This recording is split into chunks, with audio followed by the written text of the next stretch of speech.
Dividing the proceeds.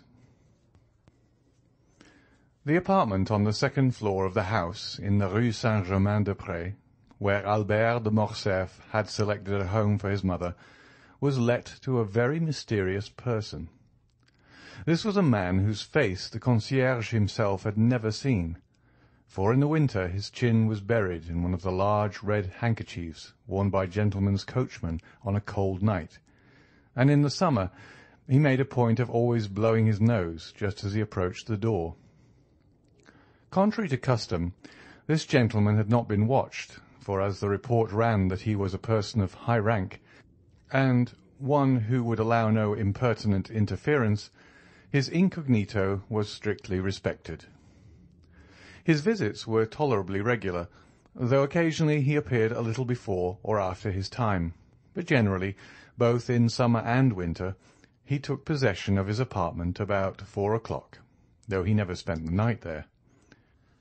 At 3:30 in the winter, the fire was lighted by the discreet servant, who had the superintendence of the little apartment, and in the summer ices were placed on the table at the same hour. At 4 o'clock, as we have already stated, the mysterious personage arrived. 20 minutes afterwards, a carriage stopped at the house. A lady alighted in a black or dark blue dress, and always thickly veiled. She passed like a shadow through the lodge, and ran upstairs without a sound escaping under the touch of her light foot. No one ever asked her where she was going. Her face, therefore, like that of the gentleman, was perfectly unknown to the two concierges, who were perhaps unequalled throughout the capital for discretion. We need not say she stopped at the second floor. Then she tapped in a peculiar manner at a door, which, after being opened to admit her, was again fastened, and curiosity penetrated no farther. They used the same precautions in leaving as in entering the house. The lady always left first, and as soon as she had stepped into her carriage, it drove away, sometimes towards the right hand, sometimes to the left. Then about 20 minutes afterwards the gentleman would also leave, buried in his cravat or concealed by his handkerchief. The day after Monte Cristo had called upon Danglars, the mysterious lodger entered at 10 o'clock in the morning instead of 4 in the afternoon. Almost directly afterwards, without the usual interval of time, a cab arrived, and the veiled lady ran hastily upstairs. The door opened, but before it could be closed, the lady exclaimed, "Oh, Lucien! Oh, my friend!"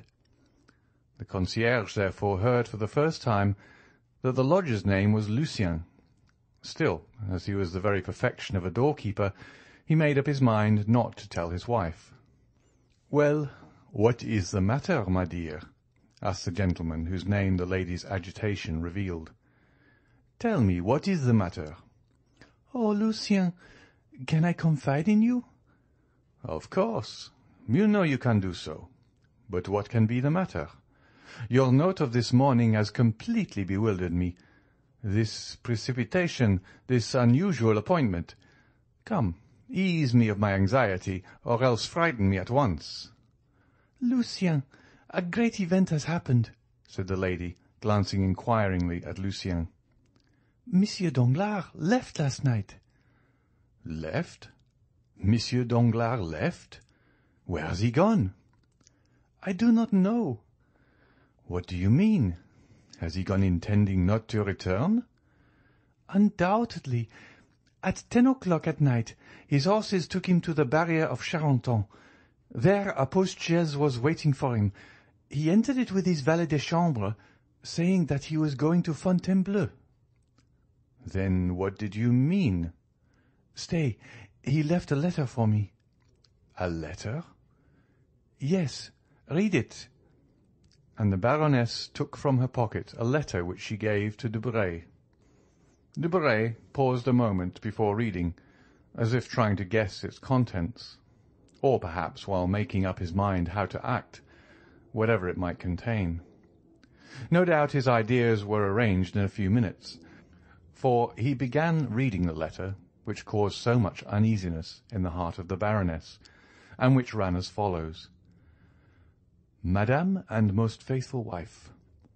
Debray mechanically stopped and looked at the Baroness, whose face became covered with blushes. "Read," she said. Debray continued. "When you receive this, you will no longer have a husband. Oh, you need not be alarmed. You will only have lost him as you have lost your daughter. I mean that I shall be travelling on one of the 30 or 40 roads leading out of France. I owe you some explanations for my conduct, and as you are a woman that can perfectly understand me, I will give them. Listen. I received this morning 5 millions, which I paid away. Almost directly afterwards, another demand for the same sum was presented to me.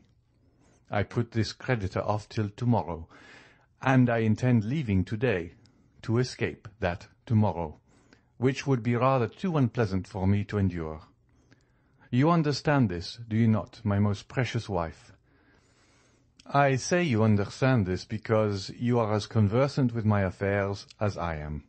Indeed, I think you understand them better, since I am ignorant of what has become of a considerable portion of my fortune, once very tolerable, while I am sure, madame, that you know perfectly well.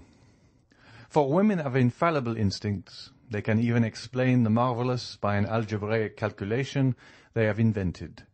But I, who only understand my own figures, know nothing more than that one day these figures deceived me. Have you admired the rapidity of my fall? Have you been slightly dazzled at the sudden fusion of my ingots? I confess I have seen nothing but the fire. Let us hope you have found some gold among the ashes. With this consoling idea, I leave you, madame, and most prudent wife, without any conscientious reproach for abandoning you. You have friends left, and the ashes I have already mentioned, and above all the liberty I hasten to restore to you. And here, madame, I must add another word of explanation. So long as I hoped you were working for the good of our house and for the fortune of our daughter, I philosophically closed my eyes. But as you have transformed that house into a vast ruin, I will not be the foundation of another man's fortune. You were rich when I married you, but little respected. Excuse me for speaking so very candidly, but as this is intended only for ourselves, I do not see why I should weigh my words. I have augmented our fortune, and it has continued to increase during the last 15 years, till extraordinary and unexpected catastrophes have suddenly overturned it, without any fault of mine. I can honestly declare, you, madame, have only sought to increase your own, and I am convinced that you have succeeded. I leave you, therefore, as I took you, rich but little respected. Adieu. I also intend from this time to work on my own account. Accept my acknowledgments for the example you have set me, and which I intend following. Your very devoted husband, Baron Danglars. The Baroness had watched Debray while he read this long and painful letter, and saw him, notwithstanding his self-control, change colour once or twice. When he had ended the perusal, he folded the letter and resumed his pensive attitude. "Well?" asked Madame Danglars, with an anxiety easy to be understood. "Well, madame?" unhesitatingly repeated Debray. "With what ideas does that letter inspire you?" "Oh, it is simple enough, madame. It inspires me with the idea that Monsieur Danglars has left suspiciously." "Certainly. But is this all you have to say to me?" "I do not understand you," said Debray with freezing coldness. "He is gone, never to return." "Oh, madame, do not think that." "I tell you, he will never return. I know his character. He is inflexible in any resolutions formed for his own interests. If he could have made any use of me, he would have taken me with him. He leaves me in Paris, as our separation will conduce to his benefit.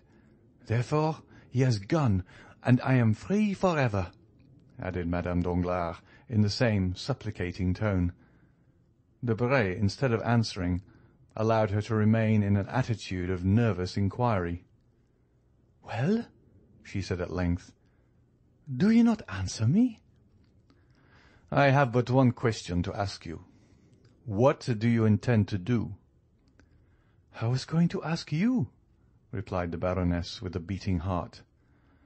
"Ah, then, you wish to ask advice of me?" "Yes, I do wish to ask your advice," said Madame Danglars with anxious expectation.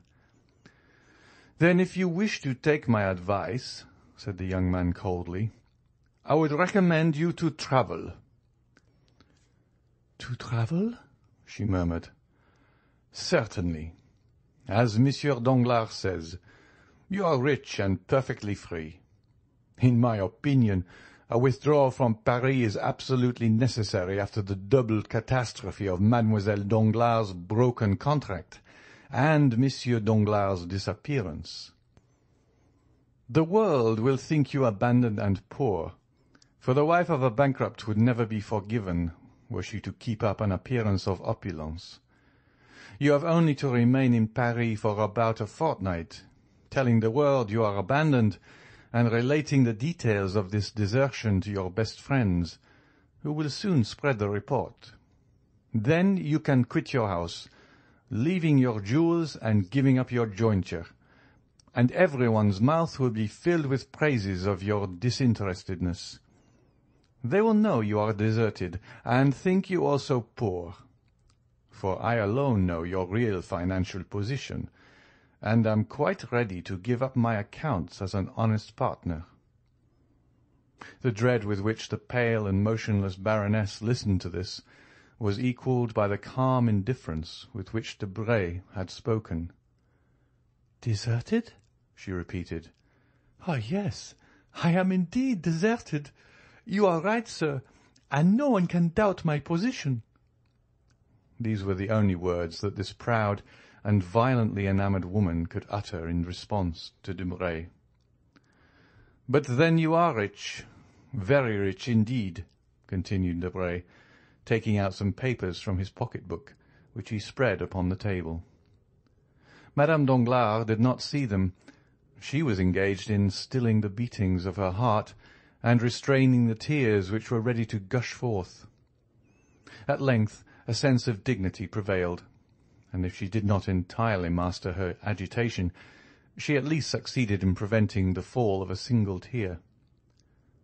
"Madame," said Debray, "it is nearly 6 months since we have been associated. You furnished a principal of 100,000 francs. Our partnership began in the month of April. In May, we commenced operations, and in the course of the month gained 450,000 francs.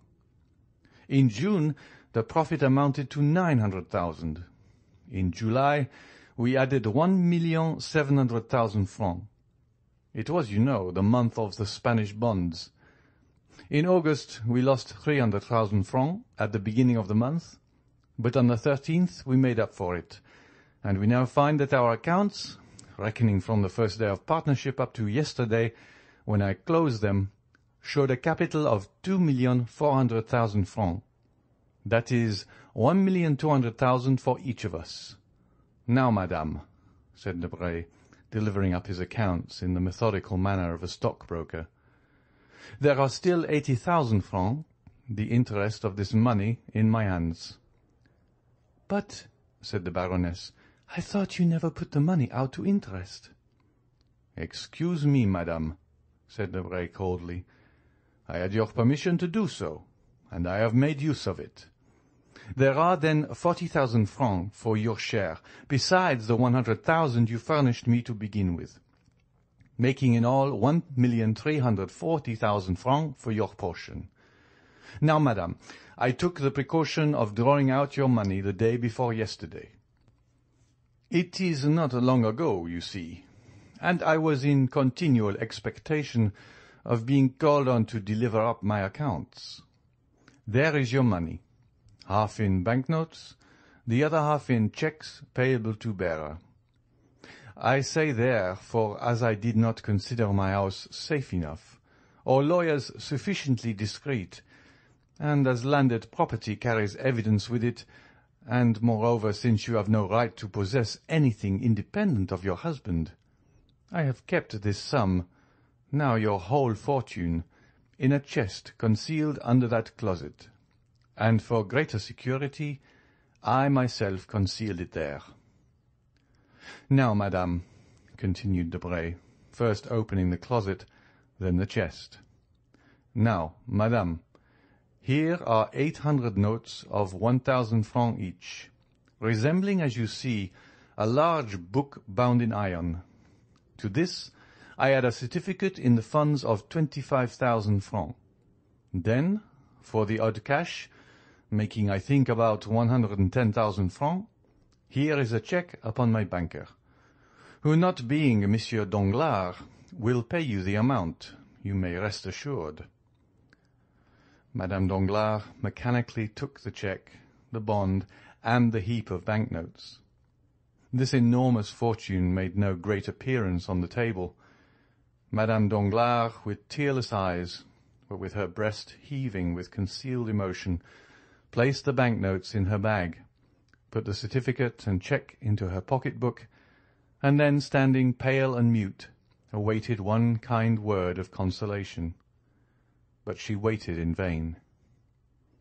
"Now, madame," said Debray, "you have a splendid fortune, an income of about 60,000 livres a year, which is enormous for a woman who cannot keep an establishment here for a year at least.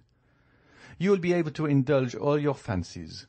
Besides, should you find your income insufficient, you can, for the sake of the past, madame, make use of mine, and I am ready to offer you all I possess, on loan."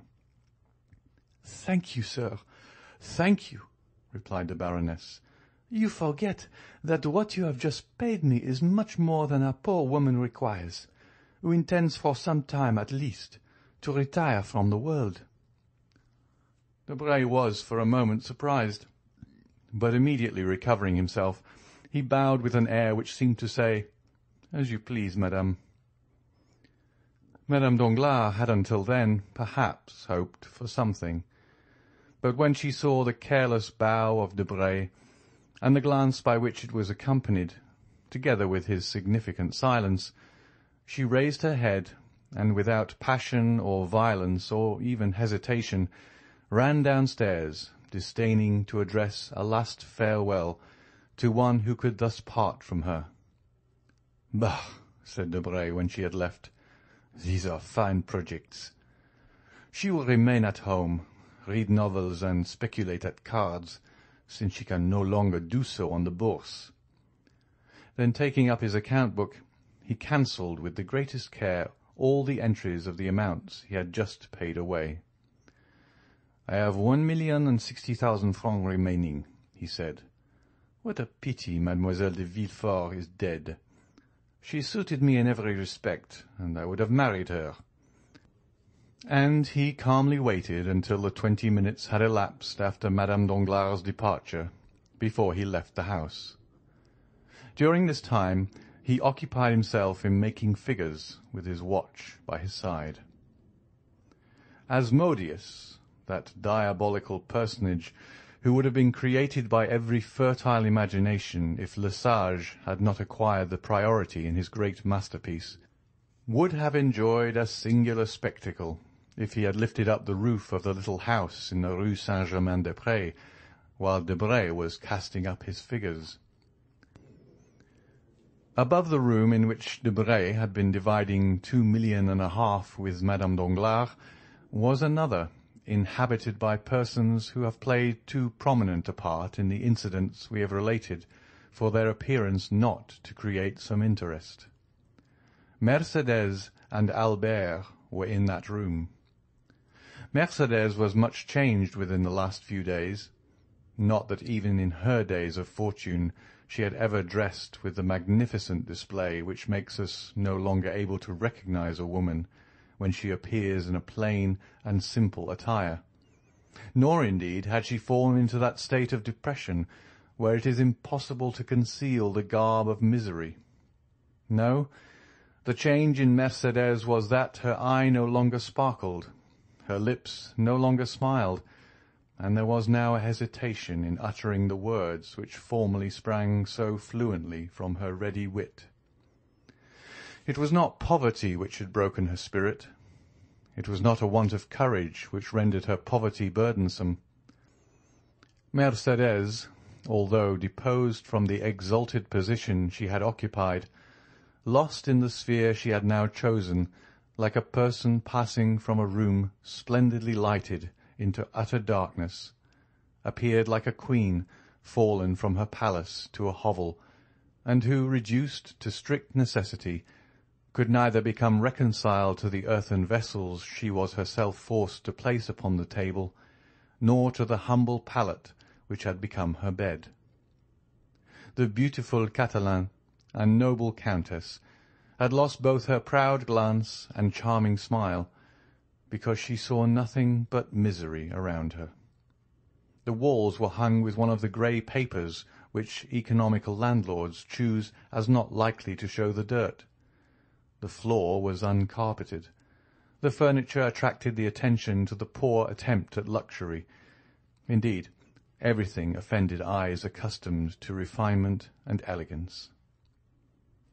Madame de Morcerf had lived there since leaving her house. The continual silence of the spot oppressed her, still seeing that Albert continually watched her countenance to judge the state of her feelings. She constrained herself to assume a monotonous smile of the lips alone, which contrasted with the sweet and beaming expression that usually shone from her eyes, seemed like moonlight on a statue, yielding light without warmth. Albert, too, was ill at ease. The remains of luxury prevented him from sinking into his actual position. If he wished to go out without gloves, his hands appeared too white.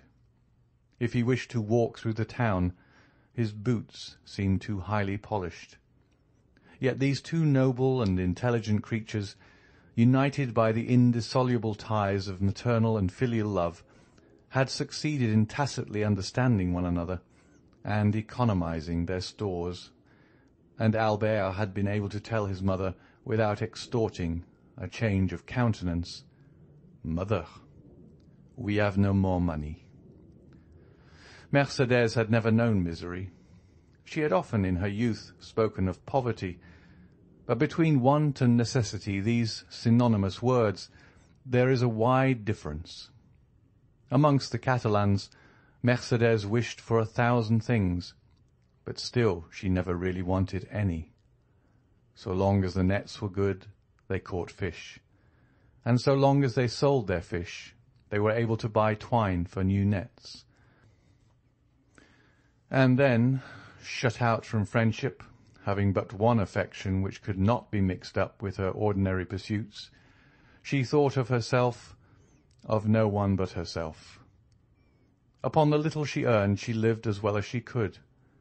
Now there were two to be supported, and nothing to live upon. Winter approached. Mercédès had no fire in that cold and naked room. She who was accustomed to stoves which heated the house from the hall to the boudoir. She had not even one little flower, she whose apartment had been a conservatory of costly exotics. But she had her son. Hitherto the excitement of fulfilling a duty had sustained them. Excitement, like enthusiasm, sometimes renders us unconscious to the things of earth. But the excitement had calmed down, and they felt themselves obliged to descend from dreams to reality. After having exhausted the ideal, they found they must talk of the actual. "Mother," exclaimed Albert, just as Madame Danglars was descending the stairs, "let us reckon our riches, if you please. I want capital to build my plans upon." "Capital nothing," replied Mercédès with a mournful smile. "No, mother, capital 3,000 francs, and I have an idea of our leading delightful life upon this 3,000 francs." "Child," sighed Mercédès. "Alas, dear mother," said the young man, "I have unhappily spent too much of your money not to know the value of it. These 3,000 francs are enormous, and I intend building upon this foundation a miraculous certainty for the future." "You say this, my dear boy, but do you think we ought to accept these 3,000 francs?" said Mercédès, colouring. "I think so," answered Albert in a firm tone. "We will accept them the more readily since we have them not here. You know they are buried in the garden of the little house in the Allée de Meilhan, at Marseille. With 200 francs we can reach Marseille." "With 200 francs? Are you sure, Albert?" "Oh, as for that, I have made inquiries respecting the diligences and steamboats, and my calculations are made. You will take your place in the coupé to Châlons. You see, mother, I treat you handsomely for 35 francs." Albert then took a pen and wrote, "Coupé, 35 francs. From Châlons to Lyon you will go on by the steamboat, 6 francs. From Lyon to Avignon, still by steamboat, 16 francs. From Avignon to Marseille, 7 francs. Expenses on the road, about 50 francs. Total, 114 francs. Let us put down 120, added Albert, smiling. You see, I am generous, am I not, mother? But you, my poor child. I? Do you not see that I reserve 80 francs for myself? A young man does not require luxuries. Besides, I know what travelling is. With a post-chaise and valet de chambre? Anyway, mother. Well, be it so. But these 200 francs? Here they are, and 200 more besides. See, I have sold my watch for 100 francs, and the guard and seals for 300. How fortunate that the ornaments were worth more than the watch. Still the same story of superfluities. Now I think we are rich, since instead of the 114 francs we require for the journey, we find ourselves in possession of 250. But we owe something in this house. 30 francs, but I pay that out of my 150 francs. That is understood. And as I require only 80 francs for my journey, you see I am overwhelmed with luxury. But that is not all. What do you say to this, mother? And Albert took out of a little pocket-book with golden clasps, a remnant of his old fancies, or perhaps a tender souvenir from one of the mysterious and veiled ladies who used to knock at his little door. Albert took out of his pocket-book a note of 1,000 francs. "What is this?" asked Mercédès. 1,000 francs. "But whence have you obtained them?" Listen to me, mother, and do not yield too much to agitation. And Albert, rising, kissed his mother on both cheeks, then stood looking at her. You cannot imagine, mother, how beautiful I think you, said the young man, impressed with a profound feeling of filial love. You are indeed the most beautiful and most noble woman I ever saw. Dear child, said Mercédès, endeavouring in vain to restrain a tear which glistened in the corner of her eye. Indeed, you only wanted misfortune to change my love for you to admiration. I am not unhappy while I possess my son. Ah, just so, said Albert. Here begins the trial. Do you know the decision we have come to, mother? Have we come to any? Yes. It is decided that you are to live at Marseille, and that I am to leave for Africa, where I will earn for myself the right to use the name I now bear, instead of the one I have thrown aside. Mercédès sighed. Well, mother, I yesterday engaged myself as substitute in the Spahis, added the young man, lowering his eyes with a certain feeling of shame, for even he was unconscious of the sublimity of his self-abasement. I thought my body was my own, and that I might sell it. I yesterday took the place of another. I sold myself for more than I thought I was worth," he added, attempting to smile. "I fetched 2,000 francs." "Then these 1,000 francs," said Mercédès, shuddering, "are the half of the sum, mother. The other will be paid in a year." Mercédès raised her eyes to heaven with an expression it would be impossible to describe, and tears, which had hitherto been restrained, now yielded to her emotion, and ran down her cheeks. "The price of his blood," she murmured. "Yes, if I am killed," said Albert, laughing. "But I assure you, mother, I have a strong intention of defending my person, and I never felt half so strong as inclination to live as I do now." "Merciful heavens!" "Besides, mother, why should you make up your mind that I am to be killed? Has Lamoricière, that knave of the south, been killed? Has Changarnier been killed? Has Bedeau been killed? Has Morel, whom we know, been killed? Think of your joy, mother, when you see me return with an embroidered uniform. I declare, I expect to look magnificent in it, and chose that regiment only from vanity." Mercédès sighed while endeavouring to smile. The devoted mother felt that she ought not to allow the whole weight of the sacrifice to fall upon her son. "Well, now you understand, mother," continued Albert. "Here are more than 4,000 francs settled on you. Upon these you can live at least 2 years." "Do you think so?" said Mercédès. These words were uttered in so mournful a tone that their real meaning did not escape Albert. He felt his heart beat, and taking his mother's hand within his own, he said tenderly, "Yes, you will live." "I shall live? Then you will not leave me, Albert." "Mother, I must go," said Albert in a firm, calm voice. "You love me too well to wish me to remain useless and idle with you. Besides, I have signed." "You will obey your own wish and the will of heaven."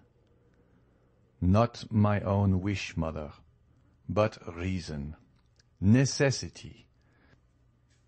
Are we not two despairing creatures? What is life to you? Nothing. What is life to me? Very little without you. Mother, for believe me, but for you I should have ceased to live on the day I doubted my father and renounced his name. Well, I will live, if you promise me to still hope, and if you grant me the care of your future prospects. You will redouble my strength. Then I will go to the governor of Algeria.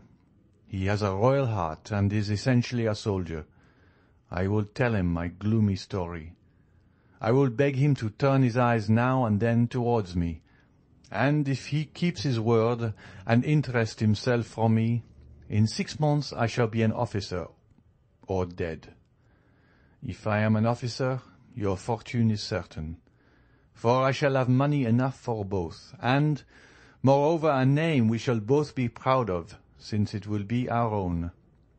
If I am killed, well then, mother, you can also die, and there will be an end of our misfortunes." "It is well," replied Mercédès with her eloquent glance. "You are right, my love. Let us prove to those who are watching our actions that we are worthy of compassion." "But let us not yield to gloomy apprehensions," said the young man. "I assure you we are, or rather we shall be very happy. You are a woman at once full of spirit and resignation. I have become simple in my tastes, and am without passion, I hope. Once in service, I shall be rich. Once in Monsieur Dante's house, you will be at rest. Let us strive, I beseech you, let us strive to be cheerful." "Yes, let us strive, for you are to live and to be happy, Albert." "And so our division is made, mother," said the young man, affecting ease of mind. "We can now part. Come, I shall engage your passage." "And you, my dear boy?" "I shall stay here for a few days longer. We must accustom ourselves to parting. I want recommendations and some information relative to Africa. I will join you again at Marseille." "Well, be it so. Let us part," said Mercédès, folding around her shoulders the only shawl she had taken away, and which accidentally happened to be a valuable black cashmere. Albert gathered up his papers hastily, rang the bell to pay the 30 francs he owed to the landlord, and offering his arm to his mother, they descended the stairs. Someone was walking down before them, and this person, hearing the rustling of a silk dress, turned around. "Debray," muttered Albert. "You, Morcerf," replied the secretary, resting on the stairs. Curiosity had vanquished the desire of preserving his incognito, and he was recognized. It was, indeed, strange in this unknown spot to find the young man whose misfortunes had made so much noise in Paris. "Morcerf," repeated Debray. Then, noticing in the dim light the still youthful and veiled figure of Madame de Morcerf, "Pardon me," he added with a smile. "I'll leave you, Albert." Albert understood his thoughts. "Mother," he said, turning towards Mercédès, "this is Monsieur Debray, secretary of the Minister for the Interior, once a friend of mine." "How once?" stammered Debray. What do you mean?" "I say so, Monsieur Debray, because I have no friends now, and I ought not to have any. I thank you for having recognized me, sir." Debray stepped forward and cordially pressed the hand of his interlocutor. "Believe me, dear Albert," he said, with all the emotion he was capable of feeling, "believe me, I feel deeply for your misfortunes, and if in any way I can serve you, I am yours." "Thank you, sir," said Albert, smiling. "In the midst of our misfortunes, we are still rich enough not to require assistance from anyone. We are leaving Paris, and when our journey is paid, we shall have 5,000 francs left."